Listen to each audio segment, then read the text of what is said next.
इतने में भी काम हो जाता। तो अब ये कम खुला हुआ नल इसके अंदर भी इतने पानी में भी अपना हाथ धुल सकता है।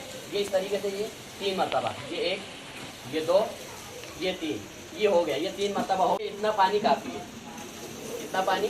अगर इससे ज़्यादा अगर करते हैं तो ये इसराफ में जाएगा, उसका गुनाह होगा।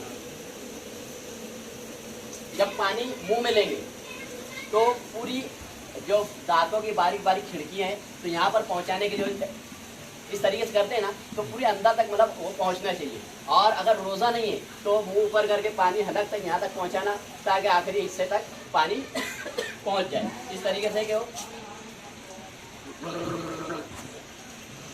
अब इसके बाद अक्सर लोग जब गरगरा करते हैं तो ये मतलब झटके तक मुंह नीचे लाते हैं तो छींटा दूर तक जाता है। तो बेहतर है कि उसको मुंह को बंद कर दिया जाए और धीरे से लाके जैसे कुल्ली की जाती है उसी तरीके से कुल्ली की जाए।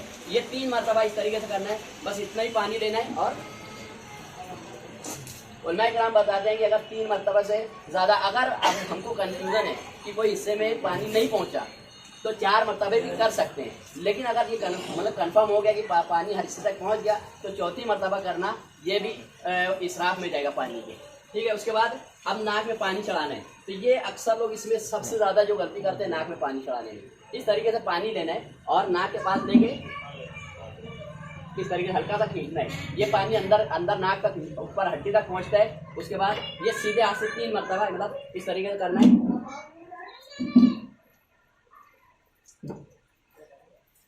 और उसके बाद ये बारीक उंगली जो है, इससे ये उंगली अंदर डाल के इसको साफ करना है जी, और इसको धो लेना है।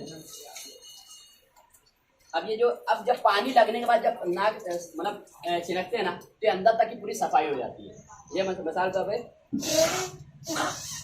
ये आवाज़ से समझ में आता है कि पूरा अंदर साफ हो गया। जिसका साफ नहीं रहता है तो वो बराबर गड़बड़ समझ में आता है। अब उसके बाद जो है हमको अब ये एक खास बात जो मैं बताना भूल गया कि वुज़ू में 4 फ़राइज़ हैं।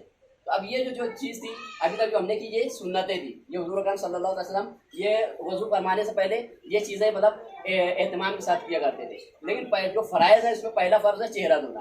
तो अब चेहरा धोएंगे तो चेहरा धोने में अब जो फ़राइज़ है इसमें इंतहाई बारीकी से ध्यान देना है कि कोई हिस्सा सूखा ना रह जाए। अब ये चेहरा धोने में भी इतना पानी काफ़ी होता है, इतना पानी काफ़ी होता है। ये देखें,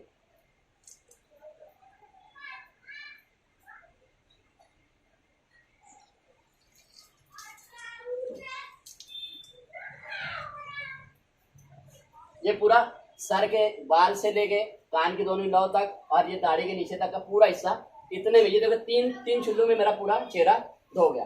जिसकी घनी दाढ़ी है उसका मसला अलग है, वो फिर वो अपने अलग से पानी लेकर वो भिगा ले, वो अलग मसला है। अब उसके बाद दूसरा फर्ज है कोहनियों समेत दोनों हाथ धोना। अब कोहनियों समेत धोने का मतलब यही है, बताया गया कि निस्फ बाहें तक, ये मतलब जो अपने जो दंड है यहाँ तक इसका निस्फ हिस्सा, तो इसको भी इस तरीके से धोना है कि ये पूरा पानी ये ऐसे आना चाहिए। अब ये नल भी नीचे है, मुझे जमेगा भी नहीं, तो इस तरीके इसलिए देखो ये इस तरीके से आए, ये पूरा पानी बहकर पूरे इस पे आ जाए, आगे से भी और पीछे से भी। ये पूरा ये 3 मरतबा धो लिए। ये हो गया 3 मरतबा। अब इसको उल्टा हाथ भी इसी तरीके से कि ये सीधा हाथ से पानी ऊपर से नीचे आना चाहिए। बहुत से लोग ये धोते हैं तो इस तरीके से धोते हैं, ये तरीका गलत है। ये पानी इस तरीके से लेना है और इसको पूरा ये पानी नीचे आ गया। अब इसके बाद लेकिन ये सही तरीका है। चौथा मसा तीसरा फर्ज जो है वो है मसा करना। मसा करने के लिए ये नल बंद करने के बाद ये चीज़ अक्सर लोग करते हैं कि नल खुला रहता है और मसा करते रहते हैं। नल बंद करने के बाद ये तीनों उंगलियां इस तरीके से यहाँ पर रखना है पेशानी पर, और यहाँ से खींचते हुए ये लेकर जाना है गर्दन तक, और उसके बाद ये हथेली से इस तरीके से पीछे से आगे तक खींच कर लाना है। उसके बाद ये शहादत की उंगली से इसको कान के अंदर की सफाई करना है। ये पूरी जो नाली है ये इसके अंदर की सफाई हो गई। अंगूठे से कान के पीछे का मसा करना है, और ये उंगलियों की पुष्ट से, पुष्ट बोले तो सिर्फ उंगलियों की पुष्ट है, ये पीछे ये वाला हिस्सा नहीं, उंगलियों की पुष्ट से गर्दन का मसा ये इस तरीके से सिर्फ करना है। ये हो गया। इसको आगे खींच के यहाँ तक नहीं लाना है, इधर खींच के आगे तक, बस सिर्फ गर्दन का पीछे का इतना हिस्सा मसा करना है। उसके बाद अब पैर धोना है। तो पैर धोने का तरीका ये बताया गया कि यहाँ से शुरू करना है उंगलियों की तरफ से, ये एकदम कम नल खोल के महमूद इस तरीके से ये धोते हुए नीचे लाए, और ये जो निस्फ पिंडली मतलब ये पिंडली का ये इतना हिस्सा है तो इसका आधा हिस्सा यहाँ तक, इस तरीके से। ये 1 हो गया, ये 2 हो गया, ये 3 हो गया। इसी तरीके से उल्टा पैर भी, ये 1 हो गया, ये 2 हो गया, ये 3 हो गया। आप जो है उल्टे हाथ की कानी उंगली से ये उंगली का फिराल करेंगे, सिर्फ इस तरीके से। ये मतलब अंदर अगर बाय चांस यहाँ पर पानी ना पहुँचा और सूखा रह गया हो तो वो तर हो जाए। उसके बाद ये हल्का सा हाथ धो लिए, ये हो गया अपना मुकम्मल उल्टी। ठीक है।